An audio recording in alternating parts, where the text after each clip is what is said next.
नमस्कार, मैं पंकज प्रसून। आज हम चर्चा करेंगे झारखंड की सियासत की कि झारखंड के अलग अलग पार्टियों के अंदर आखिर चल क्या रहा है। सबसे पहले बात करते हैं भारतीय जनता पार्टी, क्योंकि वो अपने आप को देश की सबसे बड़ी पार्टी ही बोलती है और कहा जाता है कि बहुत वो अनुशासन में रहते हैं, विचारधारा के प्रति प्रतिबद्ध हैं, आदि आदि। दोस्तों, आपने कभी एक बात गौर की है कि पिछले 2 से 4 महीनों के बीच झारखंड का वो कौन सा नेता है जिससे नरेंद्र मोदी सबसे ज़्यादा बार मिले हैं? आप तस्वीरों से गेस कर सकते हैं, अर्जुन मुंडा या फिर बाबूलाल मरांडी। जब से ईडी वाला ये प्रकरण हुआ और उससे पहले बाबूलाल मरांडी 3 बार दिल्ली जा चुके हैं और तीनों बार नरेंद्र मोदी ने उन्हें मुलाकात के लिए वक्त दिया। मुझे नहीं पता कि इसके क्या मायने हो सकते हैं, लेकिन कुछ तो अंदाज़ा लगाया जा सकता है। दूसरे नेता हैं जिनकी एक तस्वीर आई किसी प्रोग्राम में, वो अर्जुन मुंडा थे। इसी बीच झारखंड भाजपा के प्रदेश अध्यक्ष भी 2 बार दिल्ली गए, लेकिन उनकी तस्वीरें जेपी नड्डा से के साथ ज़्यादा आईं अमूमन की गृह मंत्री या प्रधानमंत्री। एक बार अमित शाह उनसे मिले, पर प्रधानमंत्री के साथ मैंने कोई तस्वीर देखी नहीं। तीसरे नेता जो बड़े हैं यहाँ, जिनकी चर्चा है, वो हैं रघुवर दास। रघुवर दास, अमित शाह के साथ उनकी तस्वीरें सामने आई, पर मैंने नरेंद्र मोदी या फिर जेपी नड्डा के साथ उनकी तस्वीरें ज़्यादा नहीं देखी। अगर तस्वीरें कुछ कहानी कहती हैं तो इसका सार आप निकालिए।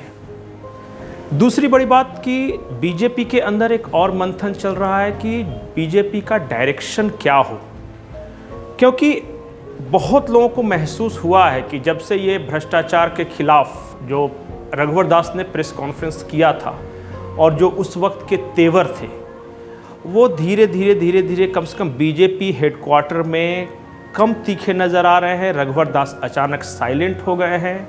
कुल मिला के 3 नेता हैं, निशिकांत दुबे, बाबूलाल मरांडी और कभी कभी दीपक प्रकाश, जो कि हमले कर रहे हैं। दीपक प्रकाश जब हमले करते हैं तो कभी कभी गड़बड़ा भी जाते हैं, क्योंकि एक बार उन्होंने जिस तरह कह दिया कि ईडी हमारी है, उसके बाद उन्हीं के भाषण के क्लिप को लेके झारखंड मुक्ति मोर्चा ने प्रेस कॉन्फ्रेंस किया। तो वो जो क्लिप वाला प्रकरण था कि उन्होंने जो कहा था कि ईडी हमारी है, उसका मैसेज कुछ अच्छा नहीं गया पार्टी के अंदर। तो एक चर्चा ये भी है भाजपा के अंदर कि क्या बीजेपी का नेतृत्व, जो मैं प्रदेश अध्यक्ष की बात कर रहा हूँ, वो कंटिन्यू करेगा या कार्यकाल खत्म होने के बाद दीपक प्रकाश बदले जाएंगे? इन सवालों का जवाब अभी चूंकि हमारे पास भी नहीं है, क्योंकि नरेंद्र मोदी और अमित शाह की भाजपा में कब क्या होगा, ये सारे सूत्र फेल कर जाते हैं। दूसरी यहाँ बड़ी पार्टी है झारखंड मुक्ति मोर्चा। झारखंड मुक्ति मोर्चा के बारे में उसके कैडरों से मैं बात कर रहा था कि ये जो भ्रष्टाचार वाला प्रकरण है, इसका क्या असर होगा। तो जो कैमरे के सामने तो हर कोई पार्टी स्टैंड की बात करता है, लेकिन जो व्यक्तिगत बातचीत था उसमें जो प्रतिबद्ध कैडर हैं, उन्होंने कहा कि सर, बदनामी तो कुछ लोगों की वजह से हुई है पार्टी की। बहुत सारे ऐसे लोग थे जिन्होंने कहा कि मुख्यमंत्री हेमंत सोरेन अच्छे हैं, वो सरल हैं, आप जब बात करने जाइएगा तो वो बहुत अच्छे से, मतलब सहृदयता के साथ मिलते हैं। उन्हीं कैडरों से जब मैंने पूछा कि ये पिंटू, पंकज मिश्रा, इन सब का जो चर्चा करते हैं, तो उन्होंने कहा कि नहीं सर, थोड़ा तो गड़बड़ाया है इनकी वजह से, सरकार की साख भी और जो मुख्यमंत्री हेमंत सोरेन का जो पर्सनल छवि है उस पर भी। एक और झारखंड मुक्ति मोर्चा के बारे में सवाल जो कि मैं अक्सर पूछता हूं कि सरकार का कामकाज कैसा लगा। तो जो विरोधी होंगे वो विरोध करेंगे, जो समर्थक होंगे समर्थन करेंगे, लेकिन जो आम जनता के बीच ये है, मेरी जो समझ में आया वो ये कि हेमंत सोरेन फिक्स हैं। उन्हें पता है कि क्या करना है, क्या नहीं करना है। उन्हें पता है कि मेरा टारगेट वोटर कौन है और किसे एड्रेस करना है। आदिवासियों की बात करते हैं वो, वो अल्पसंख्यकों की बात करते हैं, वो दलितों की बात करते हैं। हेमंत सोरेन को ये भी पता है कि किसका विरोध करना है। वो बाहरी यूँ कहे कि खास करके यूपी बिहार और उसमें भी अगर अपर कास्ट वोटर और अर्बन क्लास वोटर इनका विरोध करते हैं तो एक फिक्स हो जाता है कि वो किसे एड्रेस कर रहे हैं।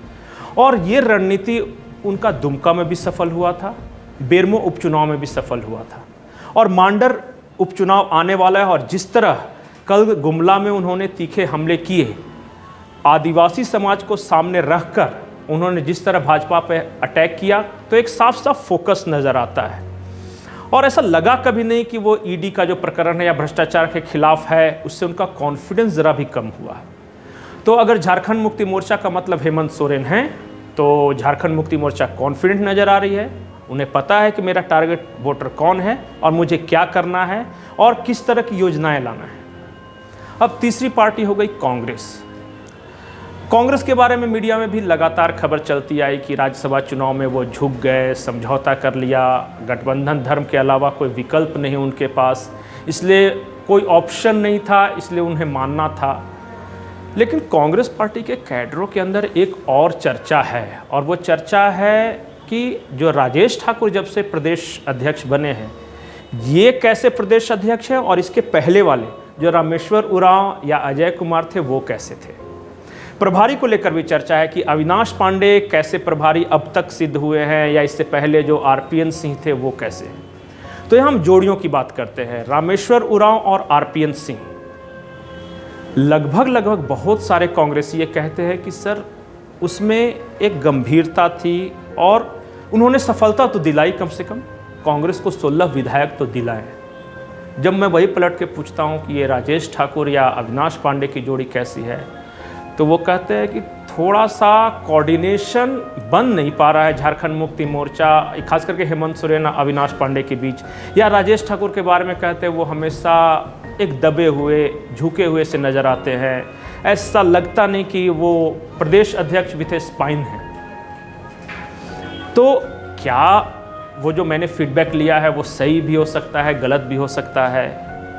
और एक आखिरी सवाल जो कि जनता के बीच जब बातचीत करता हूं तो मैंने पूछा था कि सरकार का कामकाज कैसा लगा। तो अलग अलग कैडर वोट मैंने पूछा। जब भाजपा के वोटरों से बात करता हूं तो वो ऑन कैमरा या फेसबुक पे या ट्विटर पे वो वही रिलीजियस सेंटिमेंट्स वगैरह की बात करते हैं, लेकिन उन्हीं लोगों से जब व्यक्तिगत रूप से मैं बात करता हूं तो वो कहते हैं कि नहीं, वो देखिए किसी का भी नुकसान नहीं होना चाहिए, या हम किसी को अटैक बेवजह किसी को परेशान नहीं करें। मुसलमानों के बारे में जब व्यक्तिगत तौर से आप बातचीत करेंगे तो वो कहते हैं कि वो भी तो यहीं के हैं, समाज के हिस्से है। अगर कोई सरकार की पॉलिसी से हमें अगर रोज़गार नहीं मिल पा रहा, अगर नौकरी नहीं मिल पा रही है, तो वो हर किसी को नहीं मिल पा रही है। तो ये यहाँ पे एक थोड़ा सा कॉन्फ्लिक्ट टाइप का मुझे दिखा। दूसरा, जब मैं गांव के क्षेत्र में घूम रहा था और मैंने टटोलने की कोशिश की कि झारखंड का सबसे बड़ा मुद्दा क्या, तो आप आश्चर्य करेंगे कि गांव में हर 10 में से 5 से 6 लड़का ये बोल रहा है कि रोजगार सबसे बड़ा मुद्दा है, नौकरी चाहिए। क्या झारखंड की राजनीतिक पार्टियां, अगर मैं जेएमएम की बात छोड़ दूं, तो क्या बीजेपी इस मुद्दे को टच कर पा रही है? भ्रष्टाचार कितना बड़ा मुद्दा है, तो शहरों में या जो ज़्यादा सोशल साइट्स पे रहते हैं उनके बीच तो ये है, चर्चा भी है। लेकिन जो वैसे लोग जो थोड़ा सा न्यूट्रल या जो गांव की बात करें तो उनको बहुत ज़्यादा फ़र्क पड़ता नहीं। उनको लगता है कि मुझे गैस सिलेंडर मिल रहा है, मुझे मकान मिल रहा है, मुझे मोदी जी नल से जल दे रहे हैं वो अच्छा है, अगर हेमंत सोरेन मुझे धोती साड़ी दे रहे हैं तो वो भी अच्छा है, अगर रोजगार की बात करें तो वो भी अच्छा है, गाय पालन की बात करें तो वो भी अच्छा है। देखिए नैरेटिव कैसे बदलता है शहर से गांव की ओर जाते हुए।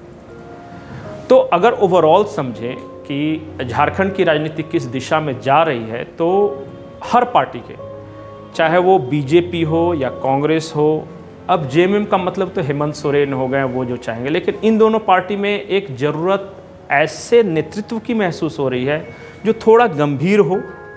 अगर आप विपक्ष में हैं तो फैक्ट्स के साथ ज़्यादा प्रिसाइज हमले करें, इधर उधर हवा में बातें करने के अलावा। और अगर आप कांग्रेस के हों तो आप समझौतावादी दिखें, लेकिन आपको साथ साथ अपने कैडरों को भी एड्रेस करना है।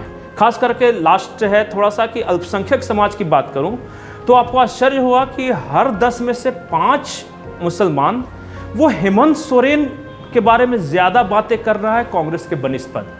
और शायद बन्ना गुप्ता ने इशारा भी किया था कि वो कांग्रेस मान के चलती है कि अल्पसंख्यक मेरा वोट है, लेकिन वो वोट बैंक धीरे धीरे हेमंत सोरेन की ओर जा रहा है। नमस्कार।